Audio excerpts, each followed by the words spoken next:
McQueen as our medical director and his experience.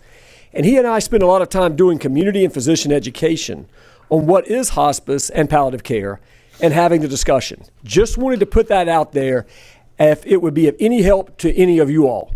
Take care, Nicole. Nicole, thank you. Thank you, Nicole. So great, fantastic. Well, we're really excited to have a panel discussion.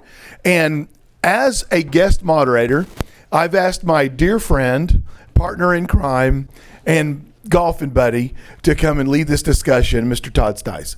Todd, come up here. I'm going to mic you up. Go ahead and just pinch this onto your shirt. And I'm going to tuck this into your pants.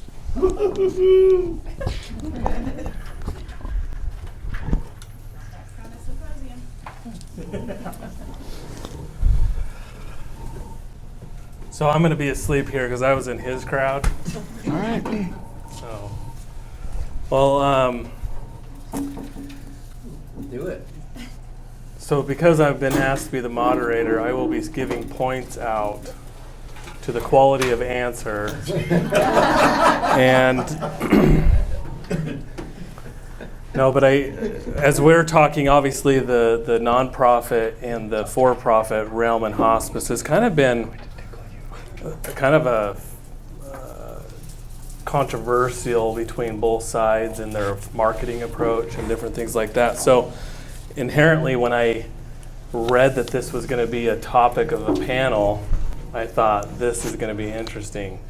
Obviously, the reason why you guys were chosen to be on the panel is to be able to navigate some of those waters a little bit more delicately. And so if we could just go ahead and have the conversation start, at least with the first question, being what is it that you feel you would like to share with the, we have nonprofit, for-profit, and someone who's experienced both sides of that. So maybe, Tim, we can start with you and then just work this way. When you read this conversation of this topic, what comes to your mind as the piece that's important for you to convey? Yeah, thanks. I'll try to score some points with this answer. I think to set up the context for the conversation is to understand the dynamic changes that have occurred in the hospice space regarding for-profit and not-for-profit over the last 2 decades. Hospice now is about 51.6% of all Medicare beneficiaries receive it at some point in their life. Unfortunately, a majority of them is still less than 1 month. Okay? And that's up from 25% 2 decades ago. So we're going in the right direction.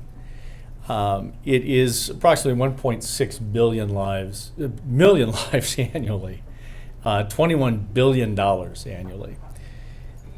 We've seen a decrease in length of stay in the not-for-profit space and an increase in length of stay for the for-profit space. Most interesting, over the last 2 decades, the total number of hospices has more than doubled, over 5,000 now in the United States, but there's been a flip.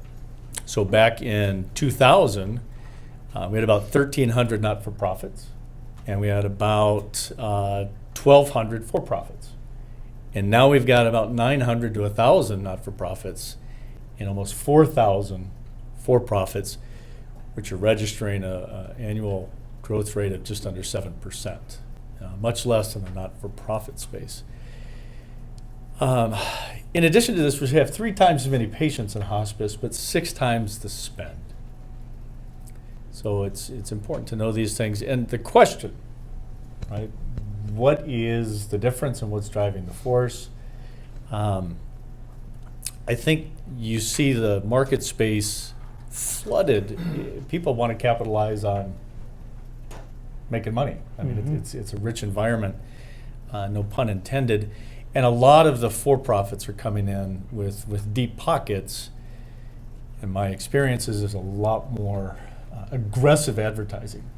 They have a lot bigger budget to have liaisons and many more touches in the community at various levels. So with your system level, with your provider groups, and then out in the streets. And I think that certainly drives market share, but it's a lot more expensive. So those statistics are just something to help us get started as well. Yeah, the shift. Now, do you think, so are there non-for-profits that are getting bought up into this? Or are they just, the numbers decreasing in that area? What do you think is attributing to that? And then obviously Patrick can. I think it's a combination of factors. I think there's attrition, but then I think it's been an acquisition market space the last 5, 6, 7 years.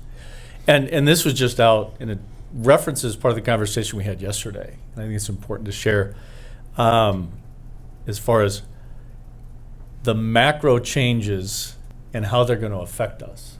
So Humana, and I had heard rumors of this, just bought Kindred at Home for $6 billion. Simultaneously, they are divesting themselves of Kindred Hospice. So think about this.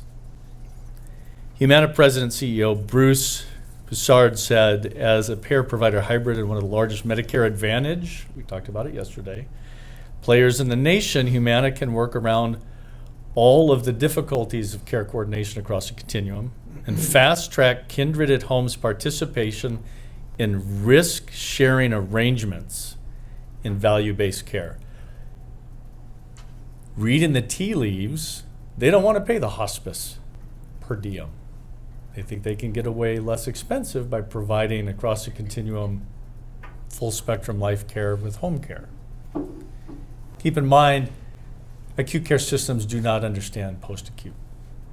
Never have, never will. They've failed continuously, particularly in advanced illness, palliative hospice. So I understand the strategic move, but it just gives credence to, there are differences between not-for-profit and for-profit. But we have to find some alignment because of stuff like this is going to pinch everybody. Yeah, Patrick, what would you add to that? And I think to Tim's last, there's definitely more that we have in common than not. So I think that's a real good base to kind of always reflect on. But as you see it from what Tim has introduced first, what's your thoughts? I'll step back just a little. There's a document that I gave, if electronic, you can put this up. There's a narrative that comes out in this conversation. We have to be very careful. When I think of several of the not-for-profit organizations with whom we compete, they're not something I would be proud of. And not because you're here, but many of the for-profits that are here in this room, you're a really solid provider. At times, you probably do a better job than we do. So the tax status, you can create a narrative and have all kinds of fun with it. There is some data here. This is from the National Partnership for Hospice Innovation. It's from Medicare cost reporting in 2017. And I mean, you can run with this, and I don't know if you can, it's over there if you want to look, but there's just some differences that were here. And the only thing I would throw out is just to say, forget about what the tax status is. And think about when you look at case mix, when you look at how the dollars are spent at the bedside, when you look at margins and the responsibility you have for sustainability.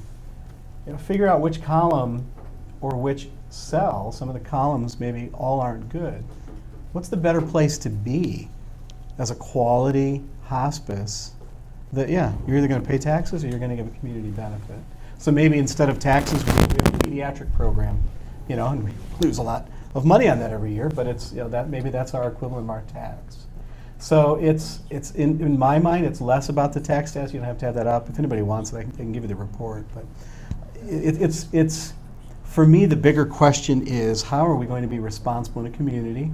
How are we going to be present in rural and urban environments? How are we going to make sure that we don't hit day 60 and, wow, our discharge rates jump? Oh, that's because we get paid less. There's a lot of things that are there that, how do we do the right thing? I don't think there have been not-for-profits entering the market space in much of the nation, if not all the nation, since 2019. Mm-hmm. So the only thing that I do remember is over the past 2 years, we've lost 3 not-for-profits in Michigan. We'll never gain them back as a community-based asset with a brand that's special and unique within the community, and it saddens me. They would have approached us, we could have affiliated and saved the brand. We've done it before. There's 17 of us in one brand now. We'll do it again. So that has value to me, the ability to be relevant, to be community-based. But at the bigger level, even our size, we can't touch what's going on nationally. We're not big enough. There has to be a way we figure out some ways to work better, and maybe we can share some of the stress in the system a little better. We bear a lot of it. Some of our for-profit competitors are some of our best referral sources Friday afternoons with complex cases. Kind of pisses me off after a while. That's actually really fascinating because we experience the opposite. But it may be the same, and it happens, but we also get them from not-for-profit, Yeah. hospital-based systems that don't want to deal with it and can't. So again, this isn't really about tax stats. It's bigger than that. So I don't know, convoluted, long answer, but I'll stop there. I appreciate that point, very much so. And I think it goes back to that community-based philosophy of care, of really wanting to live, work, and play. You know, for us, that's a big thing. We're locally owned and operated. We all live in the communities which we serve. And you know, if you ask somebody out in the community, who's the agency, who's the support system if there's a tragedy? I mean, we're the first responders when the 5 kids went into the pond and drowned. We were the ones walking the hallways with the family members. So I think it just goes back to, it doesn't matter if you're for-profit or not-for-profit. They can both be ran really, really well, spending their money the way that you feel like it should, supporting your mission and values. And it can be spent very poorly if you're poor stewards of your resources. Absolutely. So for us, we get the indigent patients. We have never turned away a patient, and the not-for-profit hospital-based systems are the ones calling us with those patients that have no insurance. It's kind of a running joke at this point of like, okay, well, it's Friday at 5 o'clock and they know we'll go, but they need love too. They need those services probably more than, you know, a lot of other people. So. Yeah, I certainly have never seen poor care associated with tax status. It's usually just poor running. But I think one of the things that I think is a hurdle for non-for-profits is the nimbleness. And I think for-profits can get into this if they get too big, where, you know, when you have Medicare Advantage, you have all these changing climate situations. It becomes really hard for some to make those moves or take those risks, and so I think that there is a need for the unification of non-for-profit, for-profit to kind of mitigate some of the risks to the industry as a whole, which is access to patient and choice, right? So I think you know, you can see the non-for-profits joining together and the for-profits consolidating together. And I think that might be a too slow of approach. But if there is a way that we can, like, you know, really approach it in a more unified front, I think patients at the end of the day are kind of the goal or the asset there that we're trying to protect. We cannot create a chasm Yeah. between for-profit and not-for-profit. I mean, there's too much work to be done, and there's too many external threats. I mean, just what we're reading today about Humana. And so if there's a division between ourselves, you know. We've already lost. Yeah, we have. This has got to be this collaborative effort. And Todd, I really appreciate the comment on nimbleness. And there's a corollary between the clinical delivery of care and palliative and hospice, which is, some of you have heard me talk about this, embracing ambiguity. You know, you have to live 1 day, 1 hour, 1 minute at a time. Whereas, you know, acute care systems are very rigid. They are not nimble. They're not malleable. And so these monolithic organizations, and this is why I bet Humana, no matter what they play, eventually is going to have an end game that sees them, you know, in big trouble because they're not nimble. They just escalation of clinical intervention. We need to somehow harness that clinical nimbleness and embracing of ambiguity at the bedside in our administrative and the way we think about our business model, because we have to adapt, and we're the ones that can. So I think a collaborative effort across the, you know, tax division line in the sand, and embrace the ambiguity and be okay with that nimbleness. I think it's going to be advantageous for whoever accepts that to the greatest level. What are your guys' thoughts on that? We had some focus groups, 8 and 18, so it's been a couple years. But we had a number of focus groups where we asked them a series of questions about the care that they received from whoever the provider was. There was a smattering hospice providers, and we ask them, what does tax status mean to you? You even understand what that is, and what does it mean? And the overwhelming sense from people, most that we had served said, well, if you're not for profit, you're like a Little Sisters of the Charity, and you pay people half as much and none of them have any technical skills. So it's a fun place to go if you don't need a lot, but if you need serious care, you go to the for-profit because they make the money and they can really invest. Shocking to us. Wow. Wait a minute. Wow. We're the best in the state, and I will stand up and say that, but they don't. So again, you create narratives with titles and labels, and what % of your staff are certified? What's the beauty of the care at the bedside? What's the quality of the bereavement after the fact? And yes, the ability to not just only look at the quality that's at the bedside, what's the quality in the boardroom and in the decision-making rooms to make hard decisions that we're going to do a great job and be responsible and reinvest in the organization. So, yeah, I think as an owner, so I think that there is a difference between being an administrator and an owner. When it comes to nonprofit, for-profit, that inherently will have nerves or emotions that are attached to decisions because you are putting your family at risk. So we had a Z-pick as a small example of some of the scars that I wear. And when the Z-pick came, I mean, we're 350, about 22 million a year hospice, right? And I get a Z-pick letter, and it's a $20 million demand letter. I'm like, well, there goes my livelihood. Yeah. And we've had 18 maybe audits up to this point, and never once had a patient care deficiency, not one time, not even in our initial survey. We've been recognized, we're probably one of the most recognized award-wise, for sure in the state, but probably in the Northwest. And yet, doing all that good, all that investment into our staff, and it's just could go away. Yeah. And so in talking to other agencies and it changes the emotional attachment to like, man, we need to have a nest egg, and the only way I get it is to figure out a way, a care model, and that's kind of where Andrew Reed has always been there for me, because I know I don't sacrifice quality. Right.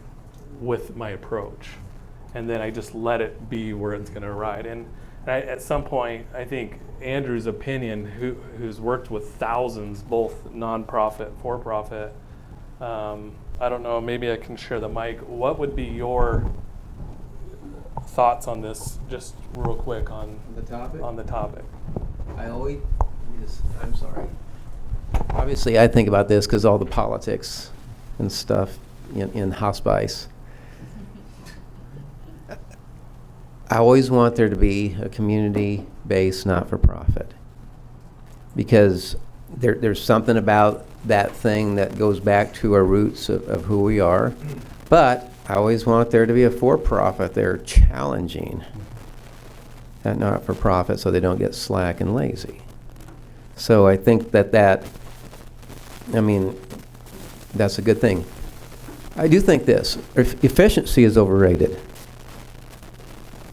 Almost everything, at least that we advise, it's about sustainability and quality and what it is.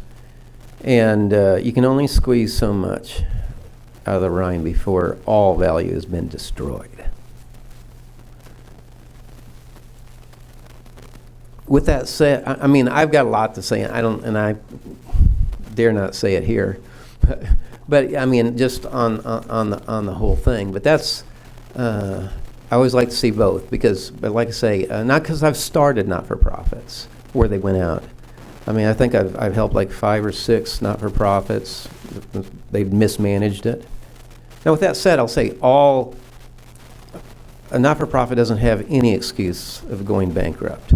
That would be just sheer ineptitude because of the piles of money. I don't even know how you could do it. That doesn't even register. The highest profit going on right now is by a not-for-profit with 47%. We helped start that hospice. It's a not-for-profit, spiritually based, incredible, well managed. So I don't know. The point is, there's things. I guess I try not to discriminate, if you want to say that. I mean, or demonize any of it. There are things, a good hospice is a good hospice. And all I know is we need both. And to your point, gentlemen, and Todd, being intimately familiar with big ticket Z-Picks over the last 5 years. Yeah, I want to hear this. The collaborative effort, right? You can shrivel up and say, that's it, fold in your cards, or learn from others who've been at that table fighting the fight. I mean, and we're fighting the fight certainly for our organization. But the bigger cause is for what we do. And it crosses that tax status chasm. So mismanagement, yes, is certainly a threat. But again, let's not forget the threat of what quality regulators, these for-profit organizations that are seeking $20 million, they have nothing invested in, and they have no care for whether we survive or not. So that's another reason why we have to reach across the aisle and embrace each other. Can I say one other thing? Yeah, and I only brought that up just to say that a lot of irrational decisions could be made at that point in time, and how grounded you need to be to say, it is what it is, we can fight it, we can do whatever. I will not change our care model. But it takes a lot of, you have to be very committed to what your offering is to the community, which I think nonprofit naturally just has that. They don't maybe have not saying that they don't have risk points, but they do. But when, I'm just thinking of a hurdle for profits, that does exist where we almost can't judge it because we don't know what's happening to where they're making very irrational decisions on how to or limit care. So the point is, there's good for-profits, there's good not-for-profits. This Humana stuff stinks. Because once you dick around and you decouple and you marginalize bereavement and all those spiritual things, well, they don't get spirituality. I'm not trying to be too general, but that No, they don't get humanism. That's the thing that's really kind of got me here. It's like, when you have a payer that suddenly is a provider at the same time, what the hell is wrong with that? Where there's some dirty dealing that can happen. And all I know is I think some of the national organizations were on the wrong side of the fence. NOC had it right. Shut this thing down. The for-profits had it right. Let's shut this thing down. Well, not-for-profit said, we can do this. And all I know is I go to meetings with these guys, and you think they're just going to whack off a couple toes. They're going to take your whole foot. And then your leg. And knock, yes, I agree. And like we talked about yesterday, NHPCO, Browning said, well, let's just, let's empower organizations to absorb whatever change comes their way. You're dead. You're dead in the water. I'm going to flip. There's another topic as well, and this is where I think there is a big difference when you compare ownership versus governance. Many not-for-profits go with the feel-good community member who isn't business-minded, who gets scared by higher salaries in your leadership, who don't understand the business at the core, whereas you as an owner, it probably, well, I think we've got great board members, but I bet 90% of the not-for-profit board members in the nation, they don't understand the fiduciary role that they play. You do intimately, because your livelihood depends on it. So that's a big deal, and I would challenge any not-for-profits. You need to not just get the token lawyer, the token professor, the token nurse. You need to get people that are business savvy and minded and are going to push you and support you and dive in and do great things for you. That's a big deal. You need to write an article for us on that. Well, I think it goes back to being nimble. I think nimble, even in, you got to be nimble. So I think the question, maybe I'm wrong and we could take this in a different direction, but so how do for-profits, not-for-profits or nonprofits, how do we get into our communities and how do those relationships work? How can we make those work in a way that would be, really advantageous to this conversation? Because I think we all have our talking points and we can go. But how do we have this conversation become something substantial and meaningful to everybody here what's the step?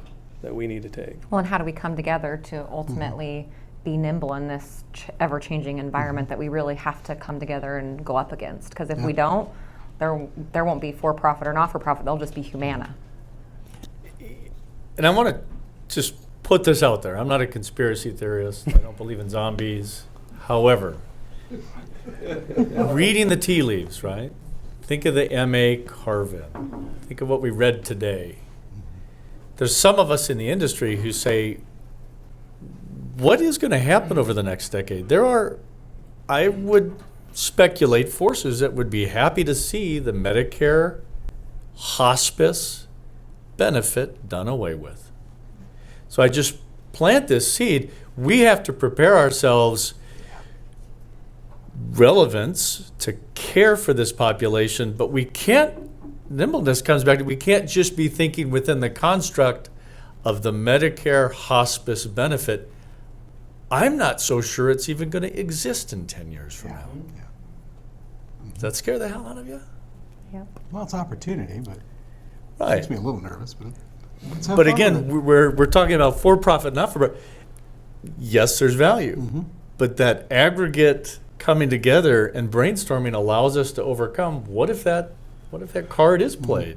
We need to be prepared. Well, think of another forum besides this, where you've got for-profits and not-for-profits in a room talking and sharing. It was a big deal when I reached out to Clayton and said, I want to come visit, and I want to see what you're doing.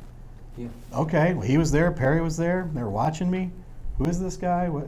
But it was, and now we're to the point where, do you have a form on this? Yeah, here you go. What, you got any extra nurses? No, you're an idiot. None of us do. You know, it's we're sharing. These are some great. It's a different level. So you start it with one for-profit. Doesn't have to be in your marketplace. We were going to go visit you guys. There's some great things I want to learn from you. We couldn't with COVID, but we will. Just do that. Take a chance. And if you get burned, so what? Move on to another one. But there are people that are quality, and that's how you start it. It reflects ultimately what we do at the bedside. It's about a relationship. Yeah. And just so you know, we still make fun of you. Good. Okay. Good. And if it Just helps kidding. at all, I don't know who's for-profit or not-for-profit in this room, so, you know. Well, I No think biggie. the biggest thing is we need to identify what is the distraction for our nimbleness. What in your organization? Fear. What is the? Because I think it might be fear is definitely the overriding piece to this, but I think creating a score within your organization of knowing and kind of even just having the worst case scenario in your back pocket and saying, how nimble are we? Who's on our board? Because I mean, you have time right now to maybe sit down with board members and say, hey, if this is going to go this direction, are you going to have the energy to be really in this with us? Or, you know, can we phase you out and get someone in here who could really have the competence to both financially and leadership, clarity, someone who, when things go wrong, they don't, you know, they're not the one panicking in the bush, you know? So I think nimbleness, obviously it's kind of a recurring thing, and the distraction of tax status needs to just really we just need to forgo that as a distraction in our marketplace. Because I know for Heart and Home, in our area, we have 28 competitors in a small Boise market, and we would have these little coalition meetings, right? It was difficult. I mean, Ashley was really the front person on that, but there was challenges to that. But I think ego comes to mind as well, both with nimbleness and our ability to just go and say, hey, what are you doing that's really well? And how can we support each other going forward? Because there's certainly enough people to serve.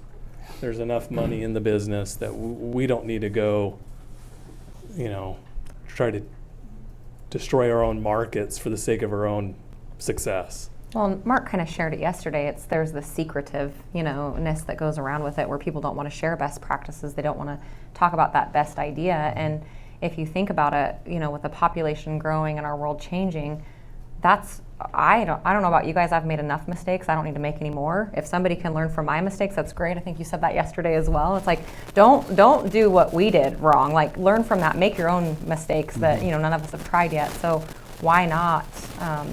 I love that. Like, why focus on the for-profit versus not-for-profit? It doesn't matter at the end of the day. It's just about really great hospice care, really great, acute, post-acute care, being able to help partner in our communities, because at the end of the day, that's what matters. And whatever we have done in collective, not just we Crossroads, but we have done historically, right? It is at some level superfluous because this is a new day and we cannot rest on our laurels. And you said a key word, if we have become the biggest and the best and the most bells and whistles and made, quadrillions of dollars, there is an ego component that will inhibit us from asking questions. And it inhibits us from saying, what do I know, what do I don't know, and what's the difference between the two? And you're done. It's going to be a quick fall, given what is happening in the market on the macro level. It is interesting in that culturally you're seeing, we've seen for a while that everybody gets an award or a trophy, and now you're seeing that you don't have black and whites even in movies and things. There's no longer a bad guy, good guy. But I would challenge us that we still need to keep the ability to evaluate and say, that is a bad provider. That is the enemy that hurts all of us. So it's not related to tax status. But there are really bad providers that you do need to work against, you do need to endeavor to put out of the market, because the crappy care that they give could be the care that goes to my mom or dad or to your, that's what we have to remember. When I learn from you guys and you learn from us, there are patients that benefit. Yeah. My ego has no place in this conversation. Right. But if it's a crappy provider, that's the target, and that's what we go after. So don't generalize it and say, oh, we're all sitting around the fire playing guitar, singing Kumbaya. We're not, because there are some that don't deserve to be at the fire. Well, just hearing Mark's story about his mom, I was like, can I reach out and help them? Like, can we help them provide better education to their team so they can provide better outcomes? Like that's a big deal. We all should want that for each other to help wherever we can. Are there any questions that any of you have that these three, so far I have a point total in my head, but I won't tell you that so we don't skew who the winner. But what point or questions do you have that might be meaningful? I have a question that I've heard. It's really directed at Patrick because this is what I had heard, that the not-for-profit gets saddled with a lot of labor overhead that the the for-profits don't have to deal with. Is that a true commonality throughout the nation, that it seems like the non-profits get saddled with a lot of overhead, therefore their margin analysis is not a pure version of a comparison because they get saddled with all this, executive overhead? I think it can be true, but I mean, I'm not supposed to put plugs in, so I won't necessarily for MVI, but with that model, we've got a way to balance and score, and we do with other organizations, and irrespective of tax status, it's like, well, why are your indirects so high? Why do certain things happen? And so for us, I believe we have a mechanism, and I think many organizations do, for better accountability with that. I think what you may see at times is laziness, lack of creativity or efficiency, and so I'm going to add, because I don't really want to hold my nurses accountable to be, efficient to do. I'm going to bring in a core of schedulers. Oh well, and then this. So that I think you can see in often weak not-for-profit leadership, where I will add additional layers, and so you do bloat it, and I think you kill your margin right there. But I don't know that it's inherent with the tax status. If that's a helpful answer. Any other questions? Who's lobbying for us? Do we know why aren't we individuals like ourselves sitting at those tables? Why is it only the big, the Humanas and the big Heroes and Kindreds? Why aren't we making noise? Money? Who has the biggest lever arm, right? Who can afford all of those lobbyists, etc. So NAHC, National Association of Home Care Hospice, is the one that's getting into the ring of, I'll take you to court. I'm going to challenge us. Yeah. Whereas all the other academies, one can speculate, are influenced by other forces. So I would ask it back to you, why are we not? Again, there is a collective voice that's much louder together than individually, so let's make it happen. Bill and NAHC, see, they say, we've seen this movie before. We've seen this movie in home health, and it doesn't end well. So it's, hell no, we're not going there. And most of us, meaning hospices in the industry, gravitate towards academies like NHPCO. I think some attention needs to be paid elsewhere as well. Or holding Because we've heard people one accountable voice. for what their voice is. Right. So therefore, I don't participate. Why? Here's why, and that's why I'm not participating. Absolutely. But we also are only a $20 billion industry. Yeah. So that's the inherent. It's just like we had a hospice reach out and say, well, we want to develop, at-risk contracts and MA. Well, what's your census? 160. Really? Really? Why don't you merge with every hospice in your state, and you're still irrelevant, frankly, because your size is too small. So that side of it gives me you can tell. It gives me.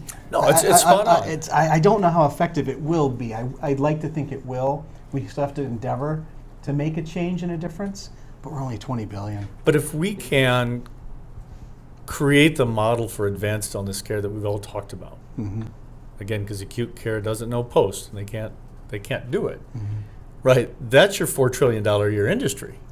Yeah. That's the opportunity. For profit, not for profit, red, green, blue, yellow, who cares?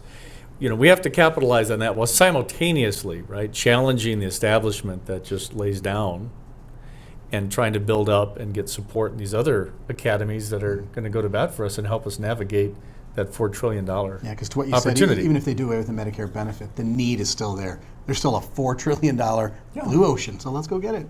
That's the fun. I'm in. May not be a hospice in a decade. That's fine. Chad? We're still going to play. Yeah, just a little bit closer to home, Dr. Tim. I mean, with this divestment, that's going to take a large player in and of itself, right? Or maybe a couple larger regionals. So who's that going to be? I mean, that can be actually advantageous to smaller providers that are nimble, that are willing to take some risk within measure, ADC of 475 to 500, the 120s of the world, maybe not, but you can still peck and gnaw away at some of this disruption that's going to happen from this. Because after a while, Kindred did this. I mean, I've been doing this since '95. Kindred was in the space in the late '90s, and they primary LTAC company that dabbled a little bit in home health, thought they could do hospice, so it's a different reiteration of that, now. And so part of me says, it's going to happen. It's going to happen, and it'll go for maybe a decade, and they're going to lose interest because it's not going to get what they think they need, which is this always, because there's not the spiritual aspect that's really, at the end of the day, when things get hard and it's COVID number 2.0, 2.3.0 again. And they don't know the clinical deliverables for this population. It's a combination. It's a whole person care that they can't pull off. The profound. Yeah. So let's You can't squelch.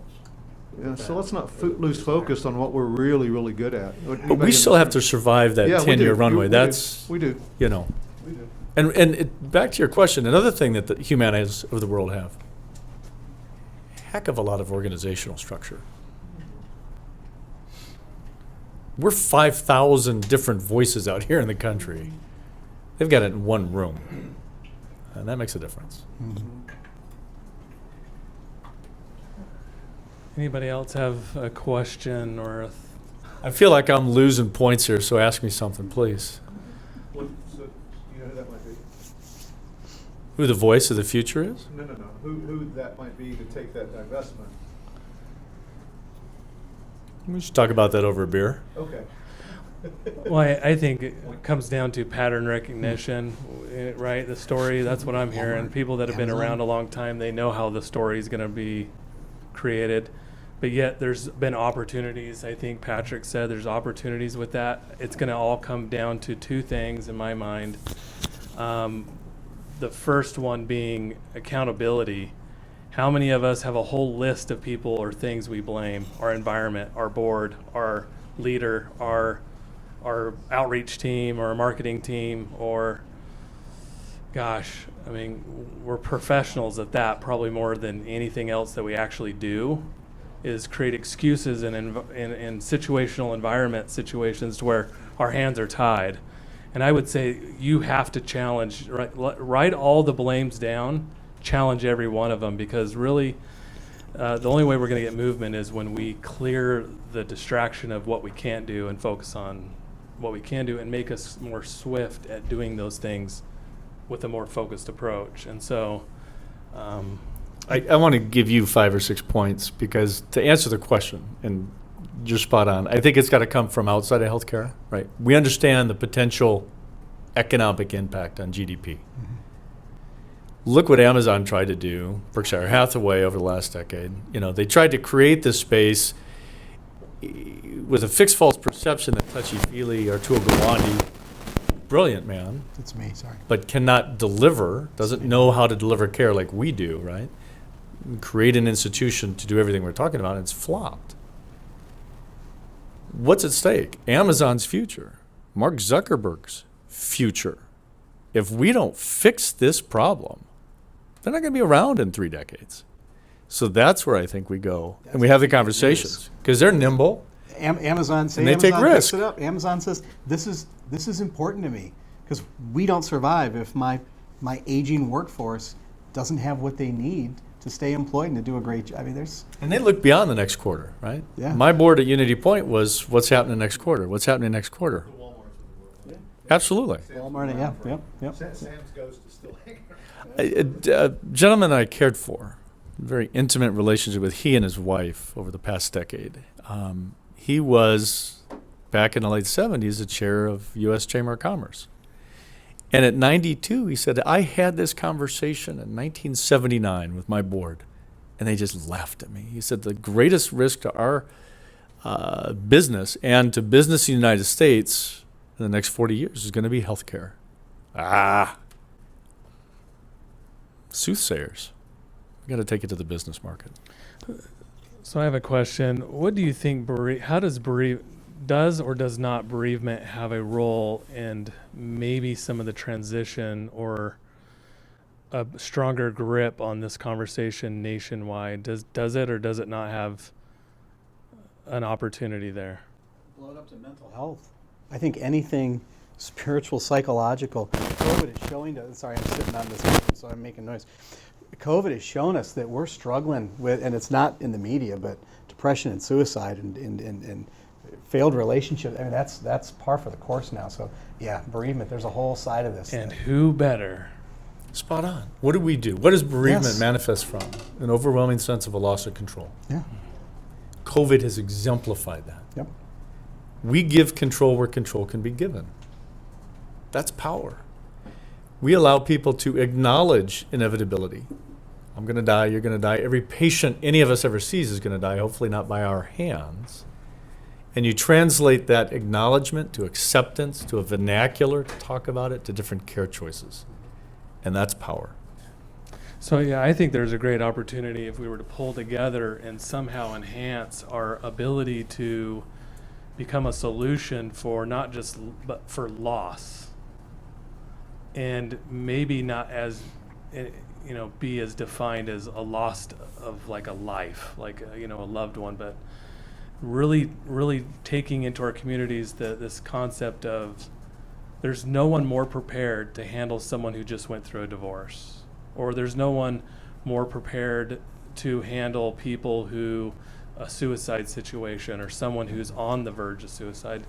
I mean, if I was to call one agency in any community, it would be the hospice, because they have a holistic approach. We have medical doctors that can give medications. We have counselors that can help them make sure that they're on the right medications and monitoring. I mean, there's a lot of different things that we can do that we're not incentivized as much to do, but if we were to take advantage of what it's already part of our program in our communities, I think that could be a dynamic shift that allows us to at least have a little bit more tenure before, or it'll be structured more around that maybe. And I'm just kind of something that because mental health is the pandemic. The transferable skill set that we possess is huge. We sometimes fail to see that. Mm-hmm. And going back to your great comments about you need leadership, you need boards that are forward-thinking and challenging and saying, okay, what are the skills that we can provide the community to divest ourselves from a one-to-one relationship with a hospice Medicare insurance benefit?